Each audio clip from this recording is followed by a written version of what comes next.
probably pick podcast, but it's pretty close between podcast and report. So I'd like to think of both of those as core content. So if you have the core content that's kind of evergreen, by splitting it into clips, splitting it into stats, creating this micro content from that, then you're able to fill your content calendar for a long time and also evangelize the message. So from the report standpoint, I like that you can have a theory going into it, look at the data, and then if the data does support what you think that it does and your mission as a company, then you're able to beat that drum, share the problem again and again. I do really like that from more of almost middle funnel type of way, because you have that just deeper connection to the problem and you have what feels like proof. But then on the podcasting side, you have a similar type of proof, but from more of a colloquial industry expert point of view, so that they still hold that credibility. This is what I'm seeing. This is what's happening. Here's how I'm dealing with it. And so you pair those things together and all of a sudden you have this quantitative with this qualitative, and you're able to paint this very clear picture of why this is a problem. I give a slight edge to podcast just because it's video. Video is just the most engaging form of content, and it can be harder. I think for reports, it's very number heavy, maybe to do that.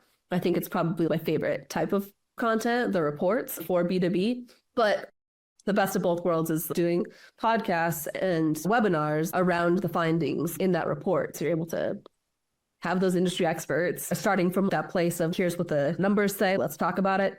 That's a perfect marriage of those two things. The research reports, I think, are the easiest because we found with this research, even our competitors were using that data in their content or on their landing pages. This really is good for our industry.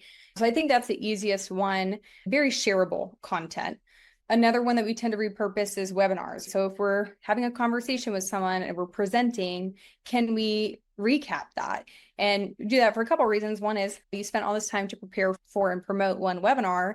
Why not get more value out of that? But also because not everybody has time to watch a webinar recording 30, 45 minutes long. I know for me, I'm really not. I think it's so funny because I host webinars all the time. I'm not a webinar person. I just won't show up and I won't watch the recording either, honestly. I'm much more of a reader. I've always been a reader. To me, it's easy to repurpose a webinar into written content, but then I also know that it's helpful for people like me who just can't. Like I have a really hard time with video content. It's just not how my brain processes. Webinars work if you do them correctly. And when I say if you do them correctly, if they're on a good platform that works on mobile and desktop, if you do work with a partner that does webinars on your behalf and they have the right audience, it can be expensive to pay them to do it. But if they're a trade show organization who also does publications and does webinar hosting and stuff, and they have the right audience and they host it on your behalf, you've already jumped over the hurdle of establishing credibility and getting an engaged audience. They've already done it for you. And then after that, if you can line up content for that specific audience, the job title or function or whatever that your business is selling to, specifically in B2B, if you're going to do a webinar, there was a short form video that came across LinkedIn the other day, and it was you should spend 90% of your time on a subject line for an email and 10% of the time on the body. Because if you can get them to open it, you've won the battle. Same thing with the first line before you click more on your LinkedIn post. That first line is everything. It should be one sentence. It should be short and it should be irresistible. I have to click it. I think webinar titles should be the same way. Give them a great presentation, make it worth their time, and make it short. Probably a long format report, like a research report or a white paper.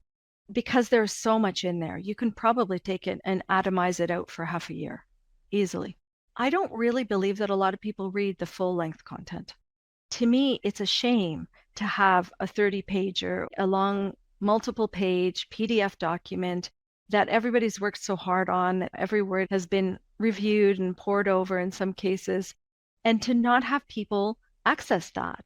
I think the investment team at Picton Mahoney, these are such smart guys. I've had the opportunity to interview all of them, all the heads of each of the groups. And I will always walk away from those interviews with this feeling like, wow, I really want to get more of what they said out into the marketplace, because they inspire confidence in me, and I'm sure they would do so for others, for advisors or the end investor. So I think it's a shame to leave so much stuff on the cutting room floor. If you've already gone to the work of producing a big report, you want to make sure that those little nuggets go out to whatever channels are appropriate in smaller bite-sized chunks. We're focusing a lot of energy on repurposing our blog content. We've had a blog since the company was started, basically over 400 blog posts there, covering a lot of different topics, small business tips, insurance 101, and everything in between.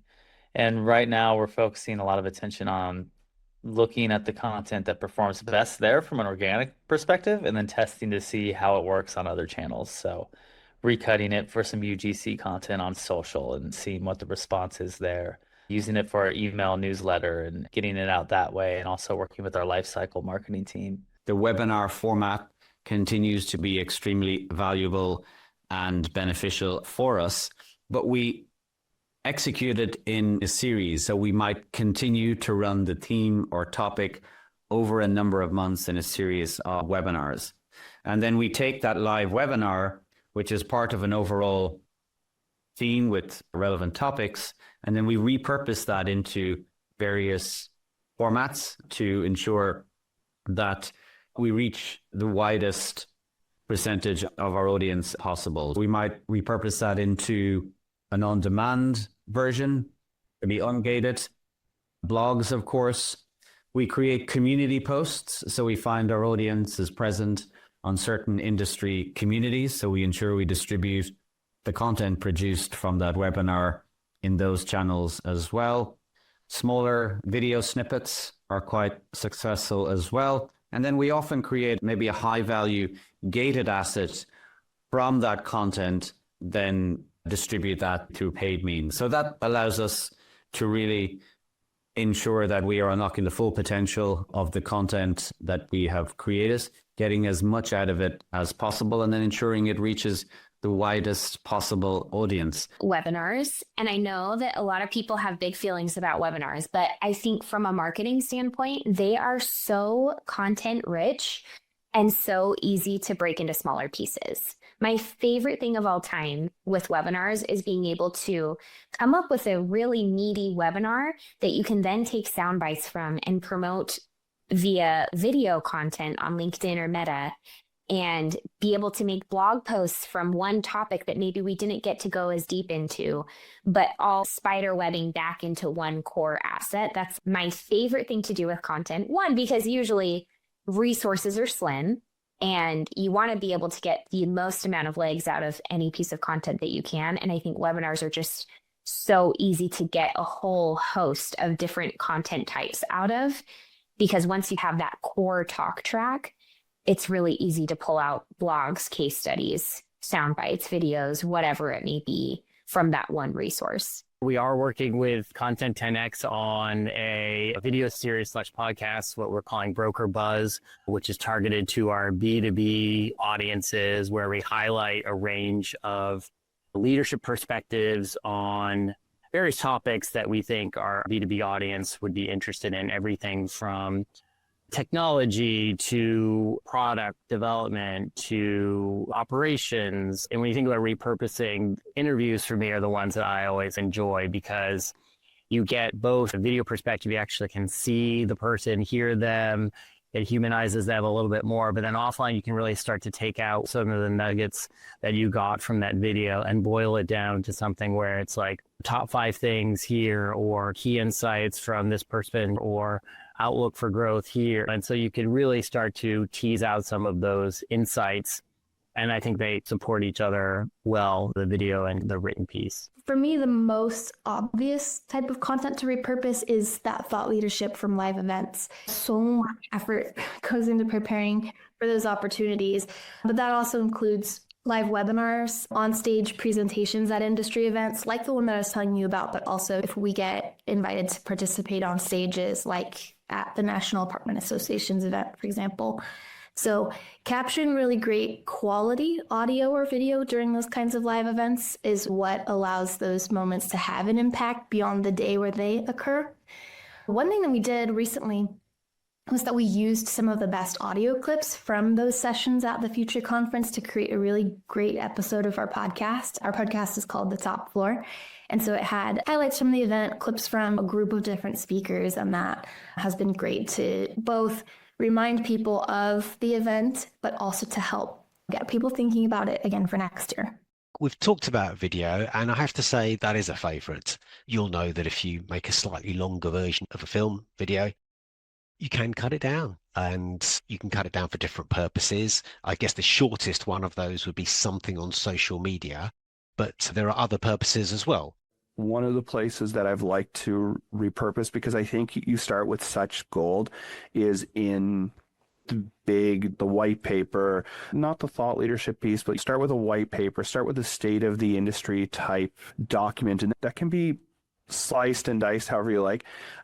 I have noticed in the last couple of years, though, that the returns on that type of content in terms of the ability to promote it, the cost per lead, the cost per opportunity generated from that type of content has really been rising. It's harder to get attention and have someone come and read that 20-page document.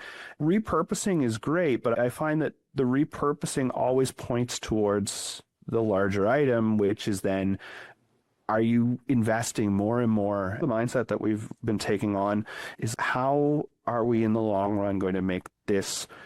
Is our repurposing going to lower the cost of our leads, or is it going to be in addition to, is it going to create this bigger campaign with a higher cost per lead because we're promoting more material?